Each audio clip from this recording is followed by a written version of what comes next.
wanna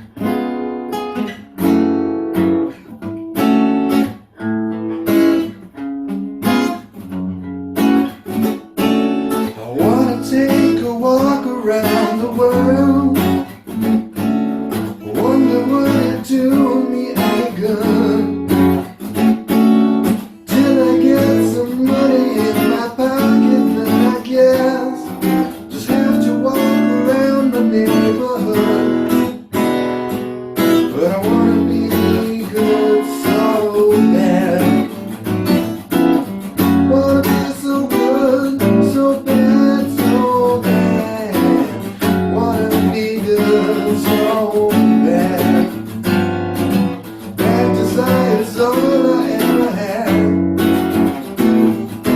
Wanna take a ride up in the sky. Watch the aeroplanes just pass me by.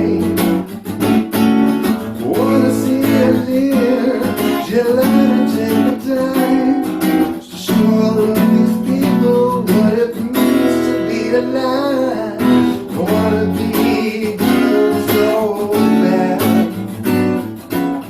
Wanna be so good, so bad, so bad. Okay, so I am Ethan. I am an addict. I guess I'll start this story from the very beginning. You know, when I was born, I was born into a happy family in Southern Illinois in a small town. I was born to a loving mother and father. I grew up in the small Illinois town of 600 people.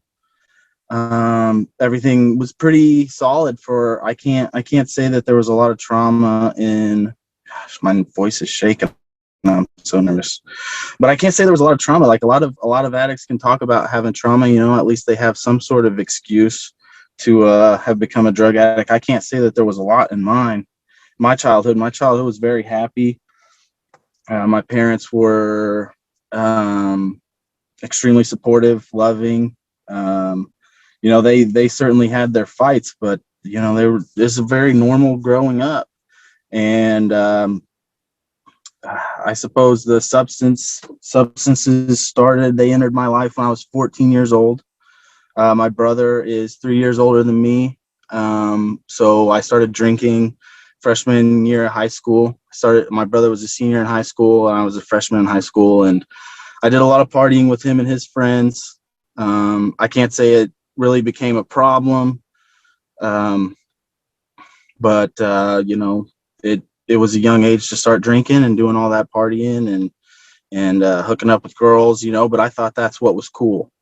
I developed that opinion, and that's what it was. Like that, throughout my adolescence, that's what was cool, was as many girls as you could get. It was all about that number for me. As much drinking as you could do, that was what it was all about. And alcohol never developed into a lot of problems for me, but I suppose it was that, obsession with being in an altered state, being someone different, being the center of the party, and it being really easy.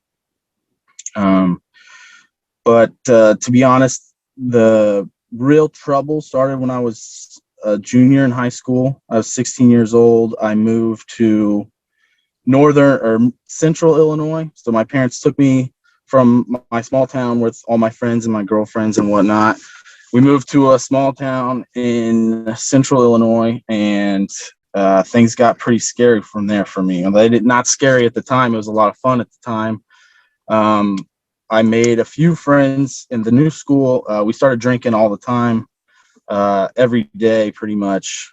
It was funny. We thought it was funny to drink every day. We became those kids who drank every day. We had a 4-friend group. It was me and 3 other guys, and we drank every day. Me and one of the other guys, he and I would still go to school. The other 2 stopped going to school, and then I started to skip school a little bit too. But at that point, partying became the number one thing in my life. And that year also, my brother had started college. He was in his second year of college, and I still remember quite well. He texted me one point. Me and my brother are best friends, and he texted me at one point, and he said, I tried this new thing, these pills, and they make studying so easy. They make everything so easy. And I was like, fuck yeah, because I was drinking all the time. My school was slacking bad, and I was like, fucking hey, man, this is great. That's a great idea. That sounds great. I remember I met him. I didn't meet him. We went back to our original hometown every weekend while I was living there, which is another reason we had to drink all through the weeknights. But so at one point we went home, and my brother went home. He gave me one Adderall, 20 milligram Adderall tablet. I held on to that all the way up until finals of my first semester finals of my junior year of high school. And I remember the morning of finals, I hadn't studied. We'd been drinking all week like always. I mean, I was a smart kid though, so just going to class every day was enough. And I took that half tablet that day. And I still remember in sociology class, this girl being like, man, are you on coke or something? And I was just so in the fucking zone. And I got A's on all those finals. Like, they saved my grades. That fucking half a pill saved my grades. And, it was like everything that I never imagined had come to fruition. Because finally, I could fucking focus. Finally, I could do the work that I needed to do, and I could fucking party at the same time, apparently. I still remember, I remember we had open lunch, open campus lunch, and we went to go eat. Obviously, I wasn't gonna fucking eat, and I was just chimney smoking cigarettes, man. It was like the most amazing thing ever. And that next day I took the second half of the pill, and I did good on those finals too. And it was just, it was like everything I always wanted. Because growing up as a kid, before that, I was just a lazy motherfucker. Okay. And I hated that. I hated that part of me. I still hate that part of me that just doesn't want to do anything. And finally, I was ready to do something. I was ready to study. I was ready to clean, whatever it was. But I mean, I only had that one pill. That was just that one time. So, and I never in a million years thought that there was something addicting about that. And so shortly after that, I skipped over a pretty big event. I think it may have actually happened after that I took that first pill. I'm not sure. We were still drinking all the time, and at one point I got pulled over, drinking and driving, got a DUI at 16. I blew like a .24, fucking 3 times the legal limit. I was fucking smashed. And so I got that DUI, and at that point my parents were like, fuck this, we need to get him back to our original hometown. So they moved me back home. And I remember my number one priority at that point was, Mom, I have ADHD. I need to go to the doctor and get a prescription. And we went to the doctor. Doctor's a whore. And I fucking hate that bitch, because all she would write me a prescription for was fucking Strattera. So we got back. We go back to the hometown, and she writes me. I get a prescription for Strattera, and everything fell back into place pretty much. I was doing real good in school again because I wasn't partying all the time. I was back with my friend, who was the world to me at the point that, and senior year high school went really well. It went really smoothly. There was still a lot of drinking, of course, but there was no amphetamines or anything like that. I don't think I got any from my brother at that point. But so I graduated from high school, and it was time to go to college. Went to college near St. Louis, and at that point, the Stratera was not cutting it. I went to the doctor. I told her, "Hey, this Stratera is not cutting it. Is there anything else?" And she was hesitant, but finally wrote me a prescription for Ritalin. I still remember that first month with Ritalin. I was like, "This isn't fucking doing anything." And went back, and that's when I finally got the prescription I was looking for. It was the Adderall 10 milligram XRs. So, such a low dose to think of now. But at the time I was like, man, I'm on top of the fucking world. So I'm on top of the world, and I'm slowly getting that dose to come up. I think I got it up to like 15 milligram XRs with her. Or no, I got to a point where it was 5 milligram tablets 3 times a day. Man, I still remember those specifics real well. And I had a new girlfriend in college, and her and I, we like to do the partying, and we would take the Adderall with it. We would do partying all week and then stay up all night on a Sunday night or whatever fucking night it was, the night before the test. And that was when that shit started to hit. That was whenever I started to get a little out of control. I still remember one night having the first panic attack. I didn't realize it was a panic attack at the time. One night I just, like, her and I were just talking, and I started crying uncontrollably, just nonstop crying. And I had no idea that it was the drug. I didn't think in a million years that it had anything to do with me staying up all night, which is so silly, so fucking silly. I had 18-year-olds, man.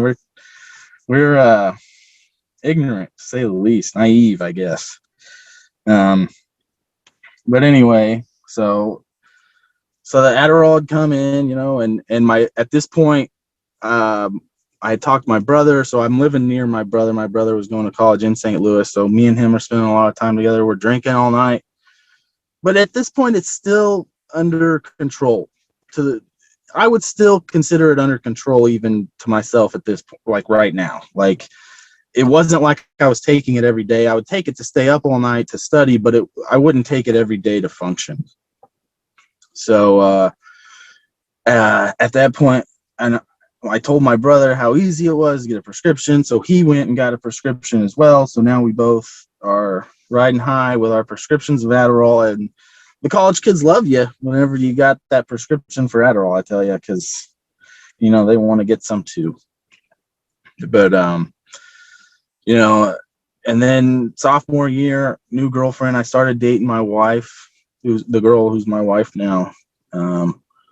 I still remember that summer we spent at my hometown. It was a summer we spent a lot of it at my hometown, but I moved in with my brother in St. Louis. And I had started working at a pharmacy, a Walgreens pharmacy, as a technician.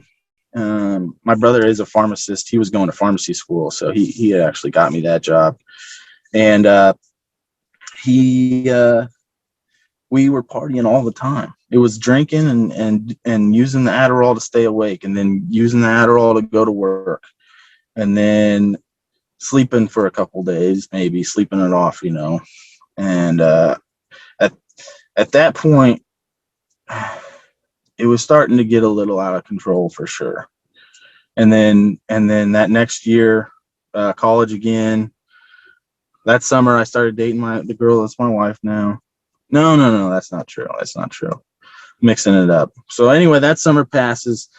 I go on to sophomore year of college, and it's I move into my own apartment with a roommate, and the Adderall is definitely running things at this point, because if I'm not taking the Adderall, I'm not doing anything. But I am still where I don't take it every day. Like, I don't take it all the time. I don't take it to get out of bed. But if I needed to clean the house, I would take it. I still remember really well at Thanksgiving that year, my dad telling my aunt and uncle, he keeps that fucking apartment real clean. He's like, I remember him saying something about how he keeps that apartment so clean. I was so proud of hearing him say that, because my dad had always I don't know. I always felt like I let him down because I was so lazy. Like I would always quit teams whenever I was a kid. I would quit. I quit the basketball team. I remember in 5th grade. I quit cross country on like the first fucking lap we ran. And I always felt bad about that. I always felt bad about sitting around the house and fucking watching TV rather than going outside and helping him work on the car. But yeah, I remember him saying that, and that made me feel real good. I was like, "Fucking A, man!" And I remember having conversations with my brother, like about Adderall and how, dude, everybody, this should be mandatory for every single person in the United States to be prescribed this because it makes my life so much fucking better. And you know, it's so silly, but that was how it felt. And about that time, somewhere in there, I got a new doctor over in the St. Louis area, definitely more lax. Switched to higher dosages. My brother was trying to get higher dosages too, and things started to unravel for sure. I started to take it more and more often. I started to run out early. Stopped going to class if I didn't have the pills. Sleeping at that point. I remember I would take pretty much all of it within 2 weeks. Actually, it started 3 weeks. Like 3 weeks of getting the prescription, and it's gone. And then shortly thereafter is 2 weeks, and then shortly thereafter is 1 week, and then it just kept, that ball kept rolling. I still remember the first diagnosed. At this point, I know I'm dating the girl, my wife now.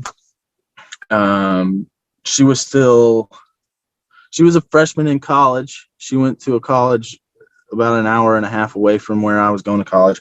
I remember working at Walgreens one day, and I had stayed up for the last 2 nights, and I wasn't sure what was wrong, but something felt off, which is crazy. Of course, you stayed up for 2 fucking nights, and you're taking massive doses of amphetamines. And I knew that, at that point, I'd worked in the pharmacy for a year or two. I understood what the drug did, but I still had never experienced any extreme side effects. So I didn't know what was going on. I just remember I went to work. I walked through the door in the pharmacy, and I was ready to help somebody because I was pretty amped up. And I was talking to this lady at the counter, and all of a sudden I just felt like this shock wave. It was absolutely like an electric shock. I don't know if any of you guys ever been shocked, but it was exactly like an electric shock. And I said, "Oh, excuse me for a second." I stepped back, and I was like, "Okay, I'm fine." And I start talking to this customer again. Damn, it fucking hits me again. I'm like, what the fuck is going on? And it just starts hitting me over and over again. My pharmacist, she said, "Hey, just go lay back on the counter, and hopefully you'll get feeling a little better. We'll go get you some water." And I went and laid back down on that counter, and the shock waves continued. I got insanely paranoid, so scared. I was just like freaking out. I started crying a lot, doing a lot of crying, just bawling my eyes out. And I remember I was on this counter. It's about waist high. And I think what was happening was I was half falling asleep, and I was just so fucking scared I was going to fall over onto that. Like, for some reason, I was so terrified I was going to fall off of this counter. And it just never got any better. I told the pharmacist, I was like, eventually I kind of calmed down a little bit. I told the pharmacist I was going to try to go home. I was going to buy some Benadryl and try to go home. And I was standing at the front counter, and the woman at the front counter said, "You're going to have a fucking heart attack. I'm calling the ambulance." I was like, God damn it. Fuck, I just want to go home and sleep this off.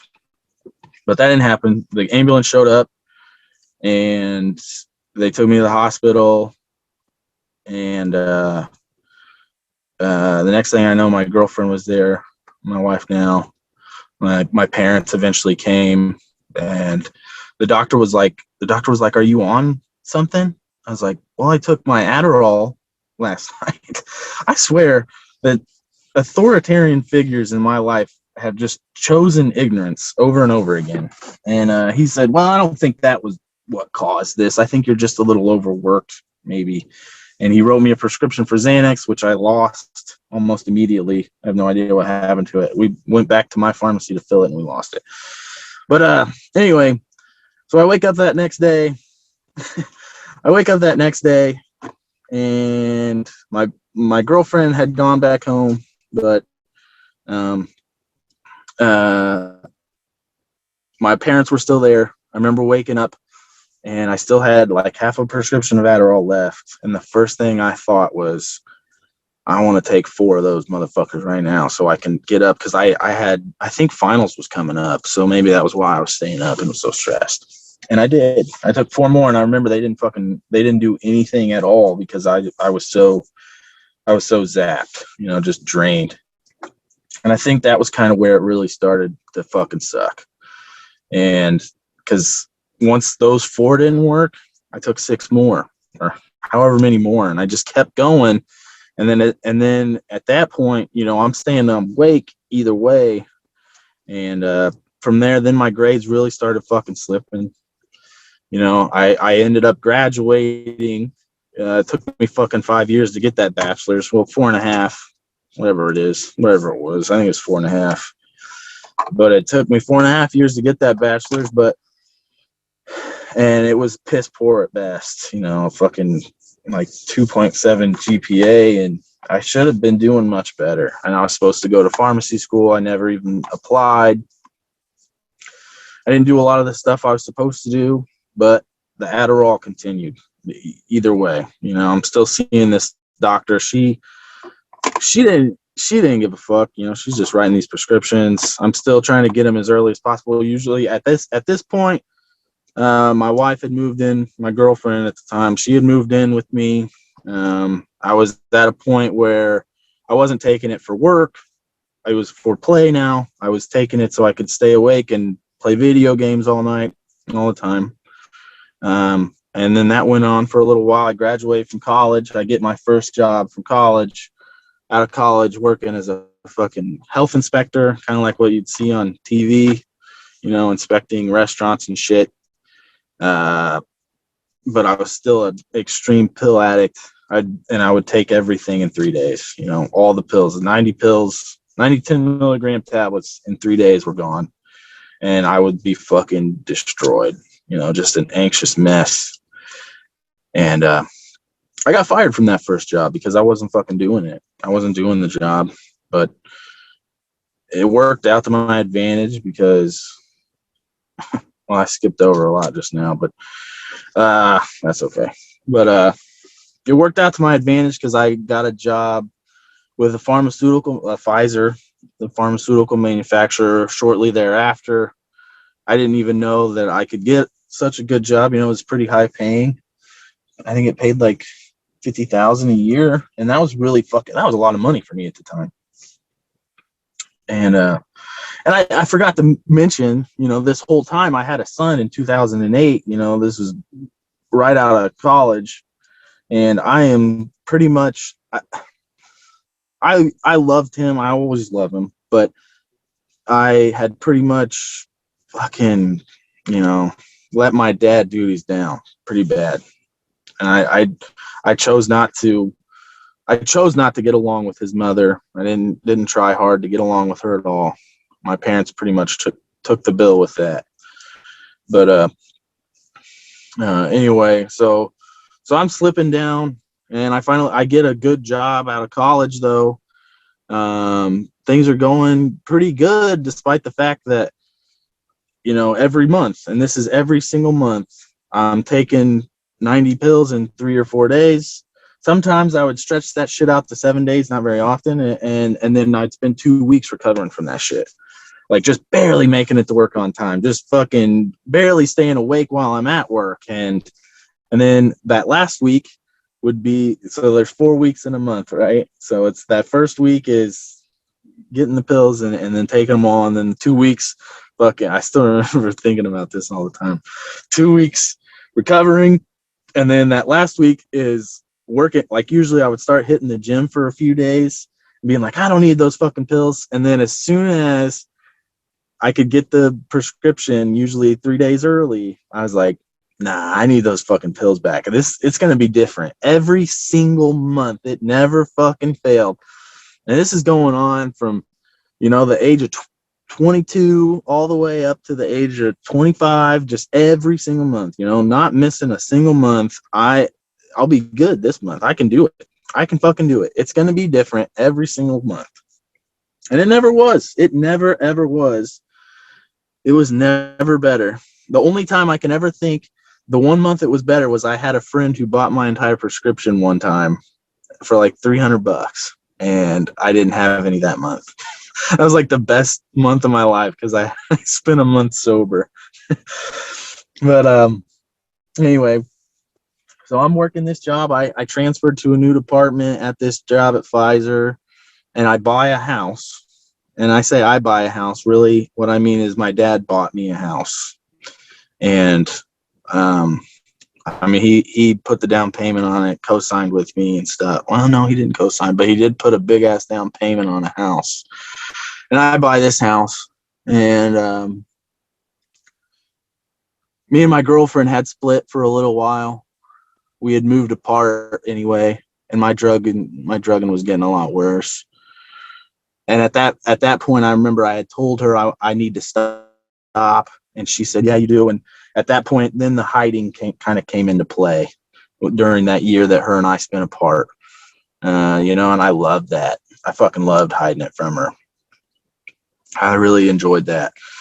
And because there were so many times where it was like, I remember there was one time like because I would always keep the pill bottle in this little compartment on the side of like the left side of my steering wheel. And one time, like I would always stuff it with fucking toilet paper so that she couldn't hear it rattle around, the pills in there. And one time she fucking, like, she was just right about to fucking find it, and I pulled it out, put it in my pocket, and then we were walking around the house I was living in. This is before I bought a house. We're walking around the house. I took them and chucked them into a bush because I knew she was about to search my pants because she was on to me. She knew how I was acting was weird and shit, but she was still new to the whole addict thing, so she didn't, she gave me the benefit of the doubt. And I remember that. And I also remember one time, this was another time I would have spent about a month sober. We went to a fucking gas station parking lot. I went inside, got some pizza, came back outside, and the little compartment where my pills are hiding is open, and the bottle's there. And I'm like, fuck. And she's like, just threw all your Adderall in the trash can. I was like, no, couldn't believe it. It was like a fresh prescription too, man. But she definitely didn't want me taking that shit, and I definitely didn't need to be taking that shit. And it was bad too, because like I lived with another guy who also had a prescription. He was in the pharmacy school that I was supposed to go to, and I remember I would steal his pills. I was at a point where I was stealing from my friends. I would ask him like, "Hey man, can I borrow some? I'll get back," and then I would get him back. And then I would find where he put the pills that I got him back with, and I'd take like almost all of them. God damn. It's not like he didn't know. He knew. Anyway, so we buy this house. Things are going good still overall. I mean, really, they're not. Things are shitty. Because when I'm spending a week sleeping, 2 weeks sleeping straight, calling into work some, too much. But I'm still smart enough, and I still have enough charisma at work that nobody thinks anything of it. And everybody likes me at work to the point that they would never, I felt like they would, I had built a lot of loyalty with people at work. So I was still getting promoted quite a bit. So anyway, we buy this house. We buy the house, and my girlfriend moves back in with me at this point. And, I want to say, so we bought the house November 2015. I think she I think it was like, I think it was December or January 2016. She said she's pregnant. I was like, fuck. I felt like she had trapped me because she stopped taking her birth control. That doesn't matter. But, you know, now she's pregnant, and I'm not, the first son I had was with a girl that I wasn't dating. Um, and then, so she got pregnant, and I was like, well, this has got to be different this time. So I tried to stop a little bit, and I did some. I remember I switched my prescription to 130 milligram XR capsule a day, and that worked for about a month or two. It didn't work. It like I could stretch it out to 2 weeks rather than taking everything in 3 days. And then I think she was 6 months along. We found out that the baby had a heart condition, and that hit me pretty hard. And I remember when I found out, I had stayed up for a few days, and my wife had gone somewhere, and I called my brother, and I was crying like out of control. And and I stopped. I stopped for the next few months until Julian was born, and then Julian was born, and just before that, I had gotten a really good job at the same company. I was still at the same company. It was a really good job, though. I was paying really well, and things were looking up, except for the heart condition was scary, of course. But and then I relapsed, I guess. I wouldn't even call it a relapse because I certainly wasn't getting sober. I wasn't sober. I was just abstinent, like Chris always says. And so his heart condition, he had to have heart surgery like right out of the womb. So we were in the hospital pretty much for the first 6 weeks of his life. And then we went home after the 6 weeks. And then 2 weeks later, I guess I relapsed. Like, I know we were at the hospital. I don't know why I call it relapse. I started taking pills again, and I know we were at the hospital. I think he was maybe 3 weeks old. I remember that because it was hard enough to sleep at the hospital anyway. I remember smoking, fucking being in this. It was a children's hospital, and I was such a piece of shit, like smoking cigarettes outside this children's hospital. There was a smoking session, and there was other people there, but it was such a grimy feeling. But because I didn't smoke cigarettes, I didn't take the drugs. But and at about so we go home. We finally got to go home from the hospital, and I think I ran out of a prescription like maybe 5 days after that. And I know I was really tired this day. We felt like there was something with his breathing, and I still remember we were watching fucking the stupid ass movie Son-in-Law. And I remember we were like, okay, we're going to have to go to the hospital because we're worried about his breathing. And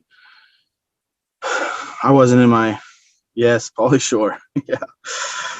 And I remember I wasn't quite in my right mind, but I was like, I need to take a shower. I wasn't rushing because I wasn't that scared at the time. And we lived in Illinois right next to St. Louis, but it was like a 30-minute drive to St. Louis where his hospital was. So we were driving to the hospital, and he started to breathe weird. And I was like, no, let's go to a local hospital. Well,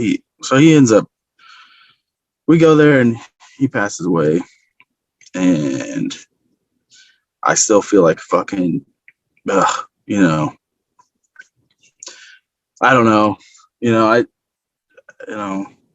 can't say it's my fault, or I shouldn't say it's my fault, but what if I hadn't been such a fucking lazy bastard, What if I hadn't been coming out of it like that? I don't know. No, but we don't know what happened. We like the doctors don't know what went wrong with him. I don't know, but so yeah, we lost a son, and at that point, you know, so we had the service and stuff like that, and uh,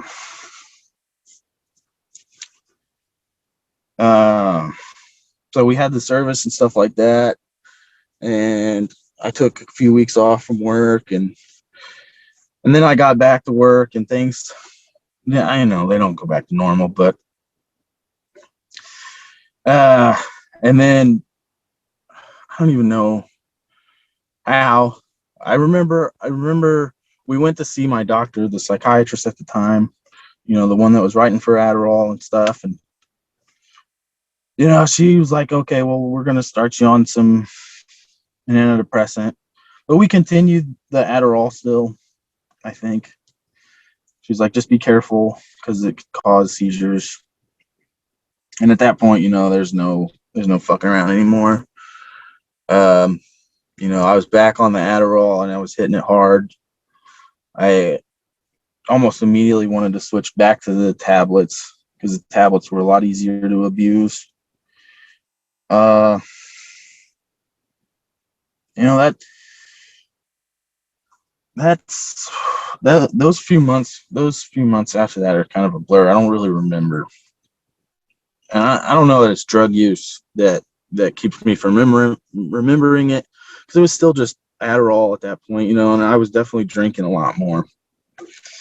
But anyway, I so at one point, my wife went to Oklahoma.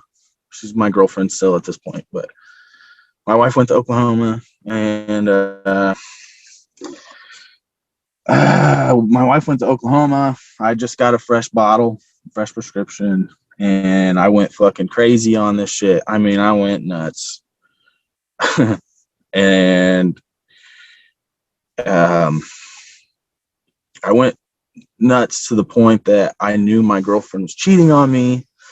Not in Oklahoma. I just thought she was cheating on me with some guy. And I stayed up for the whole weekend she was gone. Like, I think it was 4 days straight. And it was as much as I'd ever stayed up. And I remember I went fucking nuts that night. And I flipped out on her and, like, ruined her whole, it was her sister's wedding, ruined that wedding for her. Telling her, fucking calling her a cheating whore and shit. And remember I was going to commit suicide that day, and I called my friend and he talked me out of it. And then I kind of like, I hit that moment of clarity that I hear a lot of people talk about. I hit it and I was like, man, this is fucked, and so fucked.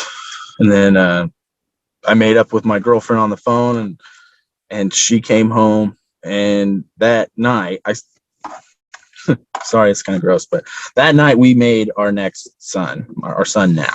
Okay. And I remember, 2 months later, I'm still going through the whole rigmarole of the Adderall every month. Working this good job now. And 2 months later, we're having a new baby and everybody's excited and stuff. And then, so I'll just skip forward because I'm going way too long here. So our son is born. I'm still working that good job at Pfizer. I get a new good job at another big pharmaceutical company, and this is like the dream job. This is paying out the ass. And at that point, 2 months into this new job, I finally go to my doctor because the Adderall is ruining it. The Adderall is going to fucking cost me this job. I go to the doctor. I admit it. I say, I let her know I've been abusing the Adderall for, this would have been 2018. So for the last 8 years, I let her know that. She said, okay, well, we're going to cut you off of that. So that happens. So I get cut off the Adderall. And I know at this point I had been taking it and dabbling with the idea of getting methamphetamine to, I was like, man, I never thought of this. Why the fuck didn't I go to methamphetamine? Like all this time, I would be so tired for 2 fucking weeks. What the fuck? I could have just had methamphetamine to supplement the Adderall. This is perfect. What a genius idea. So I'd been, because I'm taking it I'm running out after 3 days, and I would always look for substitutes. I usually would take a drug called, it's not a drug, it's a drug, but it's called Broncaid. It's ephedrine. It has ephedrine in it, and it gets your fucking heart rate going, but it definitely isn't a replacement for amphetamines. It is something they use to make meth, though. But yeah. So I'm like, what the fuck? Why didn't I ever think of this? Because this is perfect. And so I'm dabbling with the idea. I remember I had reached out to hookers. I remember I still remember this is when things really hit fucking high pitch with my wife, my girlfriend at the time. She, like, one night I came home, I played a softball game with my company, and I came home real drunk, and I had Adderall at the time, and I was fucked up, but I was getting ready to run out, and I had contacted a hooker on my phone, and I came home and passed the fuck out. When I passed the fuck out on these binges, it's fucking hard. She went through my phone and found this shit. And I remember she woke me up, like punched me in the face. And that was pretty ugly. It was a pretty ugly fight. And at that point, it was but I hadn't gone and actually met with someone to get meth. It was just like I started asking about it. And then, like, at that point, I was like, listen, I'll get off the Adderall. That'll fix everything. So, okay. So we go to the doctor, like I said, and I tell her the Adderall gets cut off. Maybe a month and a half later, I would say. I'm a month and a half sober, but still not getting sober. Okay. AA, NA, not a fucking idea to me yet. I'm 28 years old. I still don't consider myself an addict necessarily. I remember there was one website that I visited sometimes when I would get down. It was called Adderolics, and I would read stories on there, and I was like, yeah, man, that's me. But I still never called myself a drug addict yet. Because, hey, man, no, we're not drug addicts. We're just fucking people trying to live our lives. So about a month and a half after I get cut off from the Adderall, I'm working this job, and it's a pretty fucking high stress job. It's pretty hard. It's pretty tough. I'm like, man, you know what would make me really good at this? Fucking amphetamines. That would make me the best. I'd be the best as an investigator job. I was like, I'd be the best investigator here. I was like, so I don't remember. So I went back to the hooker I was talking to that first time. And this time it was more convenient because last time she had to get some. This time she already had some, and she was like literally a mile and a half away from where I was at, away from where I was working. She was at some hotel. So I remember I went to this fucking nasty. Oh my God, this motel was so nasty. I was like, I was like shaking and so scared. Not scared that I was gonna get caught by the cops. I don't know. Oh, I remember why I wasn't scared that I was going to get caught by the cops, because she said, yes, it was definitely a no-tell motel, but she said to me, she's like, I'll only sell you this shit if you send me a dick pic, and it has to have your face in it. And I remember there was a private bathroom at my work. I went down there, I took a dick pic with my face in it in the mirror and fucking sent it to her. Yeah, it's fucking gross. And she's like, okay, I'll sell it to you. And I don't know, that had me convinced that she wasn't a cop. I don't think a cop would ask for a dick pic. I feel like they would get in trouble for that if they did that. So I said, maybe she was kind of a smart hooker. I don't know. But so I go to this nasty ass hotel. I think I gave her $150. And of course she didn't have it. She said she had it, but she didn't, of course. And she was like, well, I'm waiting for the guy to get here. He's my cousin, so we can trust him. And I remember her being like, do you want me to suck your dick while we're waiting? I was like, no, I do not want you to suck my dick. Maybe if I was like high at the time, I would have, but no, I definitely didn't. And she goes, so finally this I'm like, it's like a nasty hotel, but it's actually pretty big. Like it's kind of like an apartment more like. And I remember I'm like just trying to find somewhere to sit that doesn't look like it smells like piss, because the place smelled like piss. And I didn't want to smell like piss because I still wear my business casual clothes. And the only place I could find was on her bed. And I sat down on her bed, and God, it was so disgusting. Finally, anyway, 2 hours later, this guy finally shows up. I don't know what I'm telling my girlfriend at this point, why I'm not home. So finally, this guy shows up. I'm like, I'm not smoking meth because I don't smoke meth because I'm not that bad. She's like, you'll probably just need this little bit of like about a fingernail. And I remember I just ate it, and I was so scared. And I watched her smoke a bunch of it. She took half of it. And even though I gave her $150 and it wasn't $150 worth of meth, the whole thing wasn't $150 worth of meth, but she took half of it, whatever. Anyway, I leave. This is the first time I ever took meth. And I still think I'm not so bad because I'm taking it. It's just like a pill. I mean, you can get prescribed methamphetamine. I don't remember the name brand of it. It starts with an O, I think. So I'm thinking I'm still, I'm just an ADHD guy. And things get real bad from there. Real fucking bad. Because the meth is no joke. I start taking it orally, but I'm always awake at this point, always playing video games or something. A lot of times just spending time down in my basement, doing nothing. Dizoxin. Okay, I thought it started with an O. But yeah, so things are getting pretty bad pretty quick because there's no more sleeping at all. There's no more sleeping it off for 2 weeks. None of that shit's happening anymore. This is just straight on going on. Every 7 days, I think I would crash for about a day and then just get back to it. My wife's catching on pretty quick. Work's catching on pretty quick. Things are falling apart real fast. I'm having panic attacks constantly. Dude, me too. Me too. Oh my God. One of my I'll get to it later. But so finally my wife leaves. One day I come home from my work. Almost all my shit in my house is gone. She's gone. I don't know where the fuck she went. She moved to her aunt's house. She's gone. She's like, fuck you. I can't do this shit. You're a piece of garbage. And I was a piece of garbage. I was staying up all the time, still constantly convinced that she was, cheating on me. I still feel like I was doing an okay job as a dad, except for whenever I would disappear for several hours at night trying to find some more.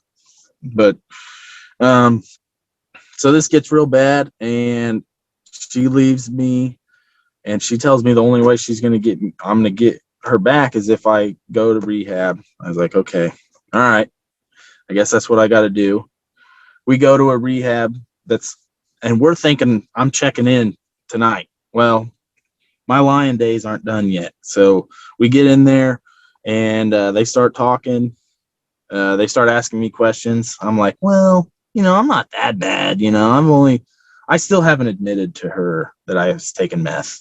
I convinced her that I had ordered Adderall off of the dark net, I think was what I had convinced her of.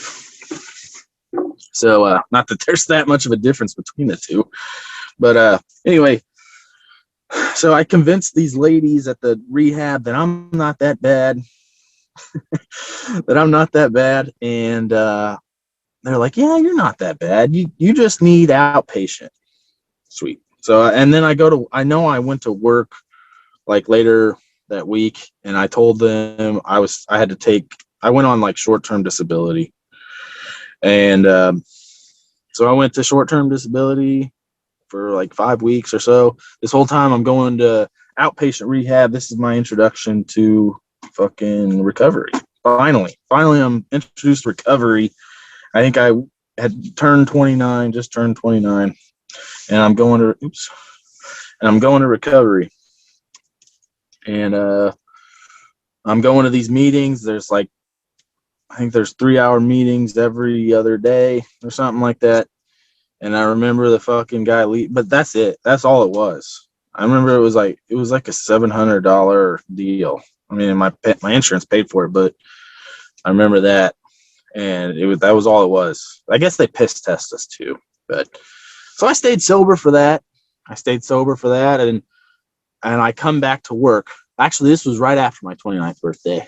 My birthdays are always horrible. I come back to work, and I remember my boss she was the best boss I ever had. I still can't wait to try to make an amends to her if I ever do it. I came back and I mean, at this point, like the day that I went on disability, I like stormed out of the office in a crazy panic attack and told them I couldn't come back for a while. So the second day back, I think they called me in and they're like, "You were late this morning." I was like, "No, I wasn't." I was like, "I got here at 7:30. I'm not supposed to be here till 8." And they said I was supposed to be there at 7. Whatever. I mean, they were finding a reason to fire me. They told me I can push it or I can just quit and they'll pay me for the rest of the month. So I just quit. I resigned. And at that point, so I resigned, and now I'm jobless. And I got back on the drugs real bad right after that because they paid me quite a bit of vacation and stuff, so I had all this money. My wife had moved back in. I got back on drugs. She moved back out. She was gone. And of course, this whole time I'm blaming all this on her. This is all your fucking fault that I got fired. This is all your fault that I couldn't keep this job because you left me, and that's what's put me over the top. Anyway, so I'm jobless and I'm girlfriendless, and I have no son. I don't have my son, and I'm just wasting away. And I get a new and I hit recovery. I get a new job, an even better paying job than the one before somehow, using connections that I'd made. And when I'm sober, I'm a pretty sociable guy. So I've made a good connection. I got this good job like 3 weeks after I quit, whatever. And I showed up a week late to that job because I was using so bad. I was using so bad that, and this was a real bad one. I was real bad. I was harassing the shit out of my girlfriend to the point that she was calling the cops, and they were showing up to my house because I was texting her so much. Don't get me wrong. I feel like maybe she was overblowing that a little bit, and the cops would show up, and I was too good. I was still too good. They were like, "You're not on meth. There's no fucking way this guy's not on meth." And then they would just leave, and the harassment charges would get, they wouldn't even get filed or whatever. But I got so bad, and then I remember I got so fucked up. I was so in self-pity. I wanted everybody to feel bad for me, and I walked across the street to my neighbor's house and banged on his door. And I was like, "I think I'm having a stroke, and I can't figure out how to call 911. Like, such a dumbass. And then I had to go to the hospital, and I didn't have health insurance. I'm still fucking paying that bill off. And then I didn't start, and I was supposed to start that next day at my new job. And I called them, and I said I ended up in the hospital because blah, blah, blah, whatever I said. I don't even remember. But I was ready to get sober this time. So I start this new job, and I'm hitting AA and NA meetings hard. And you know what? For 6 fucking months, I'm doing really fucking good. Even though I don't have my girlfriend and stuff, and she had gotten her own apartment, but I'm doing really fucking good. And then I fucking relapsed. I don't know why. I don't remember. One day I was like, I'd be a lot better at this job if I could do drugs. So I went and got drugs. And shortly after that, I found a fucking nice little podcast called Dopey. I remember searching for something. God, I'm sorry that this is going so long, but but that's when I found Dopey, was when I was doing drugs this time. My wife at one point, she got an order of protection against me, and I couldn't go to my house. I couldn't go. God, that still hurts the heart bad, because she got me kicked out of my own house, and that sucked. And so I'm working. I was actually sober though at this point. She just didn't believe me really, and she didn't have anywhere to go yet. So she got me kicked out of my house, and I'm working this job, this good job. I start staying with my friend who lived nearby, and she was great to me. She was so great to me, and eventually my girlfriend gets a new apartment. She fucking leaves my house, and I get the order of protection dropped because I think I had showed her that I was sober. I think she started to believe me, and I get to move. I moved back home. I think this is what's going on. I still stayed at that other girl's house. It wasn't a sexual relationship. She was actually my brother's ex-girlfriend. But so I start staying at home again, and then shortly thereafter I relapsed in like November 2019, I think. And so I relapse, and I'm doing drugs again, and I'm staying at my own house, and this is great, man. That was the best. I still fantasize about that time of using drugs, because I only had my son like once a week, and I mean, I still used when I had him.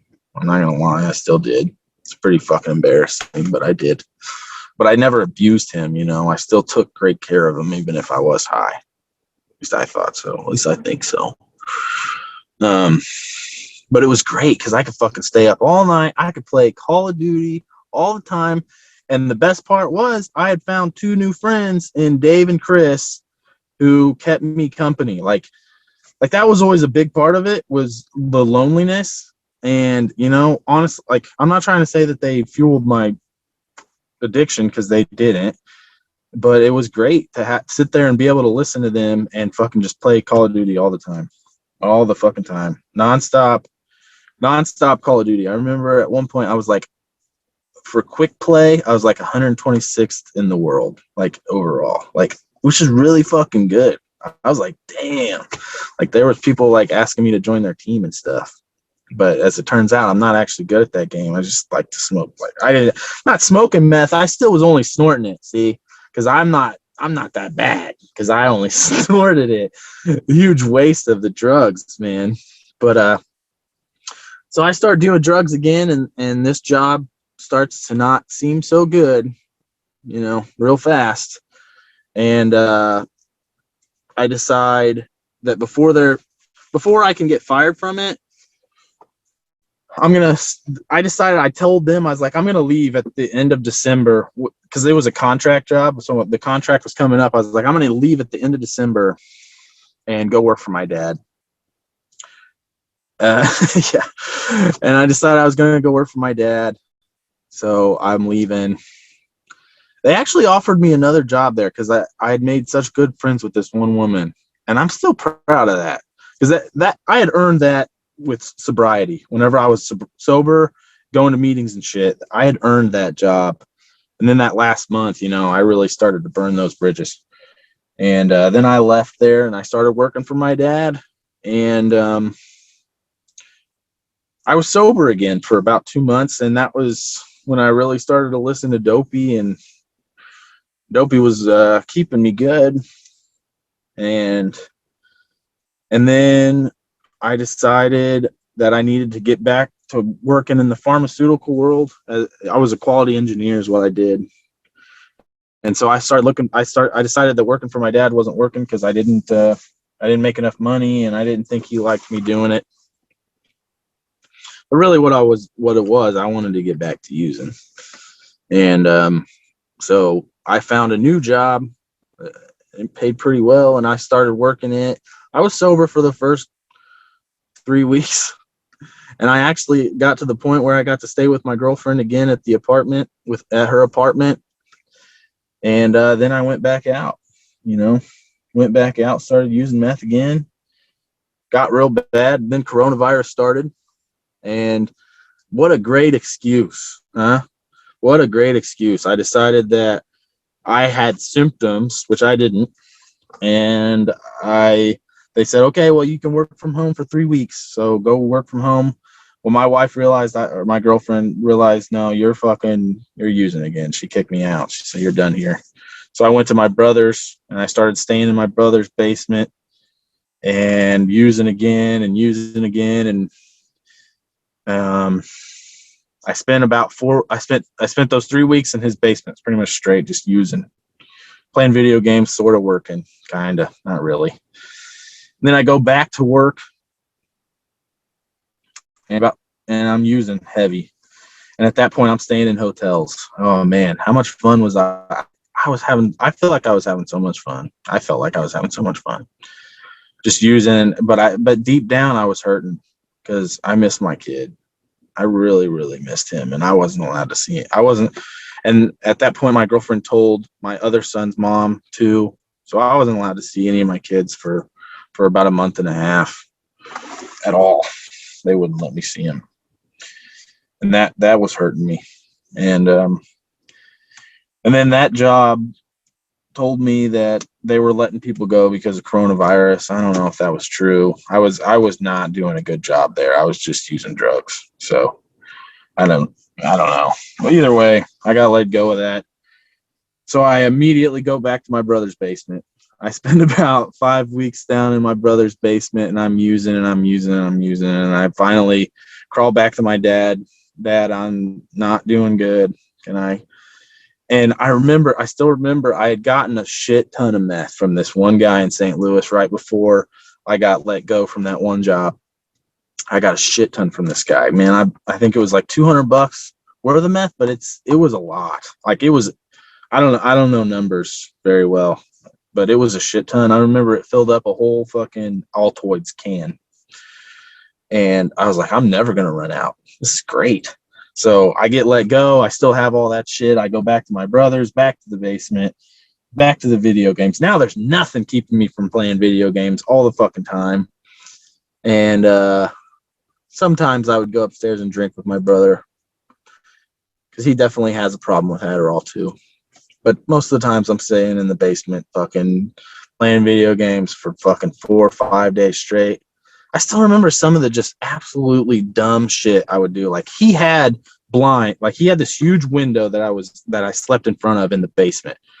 And he had blinds I could have put up, but instead of doing that, I jerry rigged these fucking hooks and hung a blanket from it. It was very strange. I did some very strange stuff, and I knew it was very strange when I was doing it, but I still couldn't figure it out. My brain couldn't put it together. I don't know if I was having strokes or what. Anyway, so I crawled back to my dad, and guess what? The meth fucking ran out. Can you fucking believe that? It fucking ran out, and that would have been in May of 2020. I still remember I had a bunch of empty Adderall capsules that I had gotten that my brother had in his basement. I guess he must have ate it or something, and he just kept the capsules. And I crushed up the little bit I had left, and I'd fill up those capsules and I'd take the capsules. I remember I took the last capsule on May 7th of 2020, and I remember me and my dad were working on his lake house. And then that next day, that night, actually, I went to my first Dopey Zoom meeting. I still remember sitting in my truck in the Dopey Zoom, and I remember Scott asking me what my favorite ice cream was and if I like tacos. And that next day, I had nothing left. And coronavirus was in full effect. I contacted a guy. I contacted my old dealer, who was actually a transsexual prostitute. And she said, no, I can't get any, like, nothing. Everything's blocked because of coronavirus. Yeah. Nothing ever happened with her either. So, oh my God, she was not attractive. I'm sorry to say, but nothing against transsexuals or anything, but she was gross. But yeah, so nobody could get messed. So I was like, well, I guess I'll go sober then. I guess. Jesus Christ, how could I? So I'm working for my dad now. I worked for my dad for a little while, and I'm starting to earn my girlfriend's trust back. I'm starting to get to drive to see them all the time, once a week every other weekend. So every so often, I'm starting to get control a little bit of my life, even though I'm living at my parents' house and I'm 30 years old. But at least I'm kind of earning my paycheck with my dad, and I'm just trying to get my life back together. At this point, the jig was up with them too. I had admitted it after lying to them for years, despite my girlfriend telling them. And I remember one day where me and my wife or my girlfriend are talking. We had just gone to church and we're talking, and she said, "Why don't you join the military?" She said, "If you join the military, I'll marry you." I said, "Fucking done." I was like, I don't give a shit. I was like, I'm dying to I need my family back. That's all I need, is to have my family back. And that's another part I left out a lot of this, was the whole time I'm using drugs, I'm just begging to get my family back. Like, that's just killing me inside. And I'm obviously extremely emotional too. So I was very harassing, constantly texting my girlfriend, my wife now, "Hey, please come back, please, please, please," lots of crying and boo-hooing and bullshit. But she said that, and I said, you know what? Yeah, it sounds good. Sounds like a good idea. Let's fucking do it. I was going to try and join the Air Force. The Air Force doesn't let you pick your job, so I said, no, I'll join the Army. And I joined the Army in fucking August of 2020. At that point, I had 3 months sober. May 8th, 2020 was my sober date after that last Adderall capsule full of meth. And I joined the Army, and fucking went to basic training, lost a lot of weight, went to training for my job, gained most of the weight back. 10 months later, here I am in fucking Kansas. Of course, stupid me. In August 7th, 2020, I married the love of my life. She came back to me. Finally, I finally earned it. I had signed up to join already. And, she came back and said she wants to be here forever. And I wanted that more than anything. And then I went, 4 days after we got married, I went to basic training. And then 10 months after that, June of this year, May of this year, my wife and my son moved here to Kansas. And then June of this year, I came here to Kansas. And I've been here in Kansas ever since. Started to come to Dopey Zooms again. And it feels great to come to Dopey Zooms again. I've been going to a couple of meetings in person, but they're just not as good, They're really not around here. The program around here is just not super great. At least I haven't found it yet. And sorry my fucking story was so fucking long, but I'm glad I got to share it with you guys, and thanks for listening.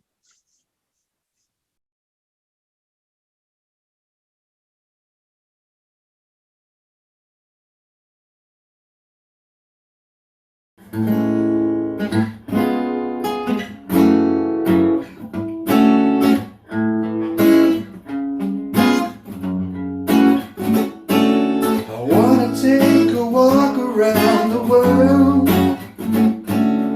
Wonder what it do me any good. Till I get some money in my pocket, then I guess just have to walk around my neighborhood. But I wanna be good so bad. Wanna be so good, so bad, so bad. Wanna be good so bad. That desire's all I ever had. Wanna take a ride up here in the sky. Watch as aeroplanes just pass me by. Wanna see a deer, gelato, take a time to show all of these people what it means to be alive. I wanna be good so bad. Wanna be so good, so bad, so bad. Wanna be good so bad. That desire's all I ever had. My shadow's getting smaller and smaller, and it's hiding where I stand. Shadows getting smaller and smaller, it's hiding where I stand. Wonder would it pain any mind? Leave this busted city far behind. I'll take the high road, however far and wide. 'Cause peace and love are very, very, very hard to find. And I wanna be good so bad. Wanna be so good, so bad, so bad. Wanna be good so bad. That desire's all I ever had. It's all I ever had. It's all I ever had. It's all I ever had. It's what's making me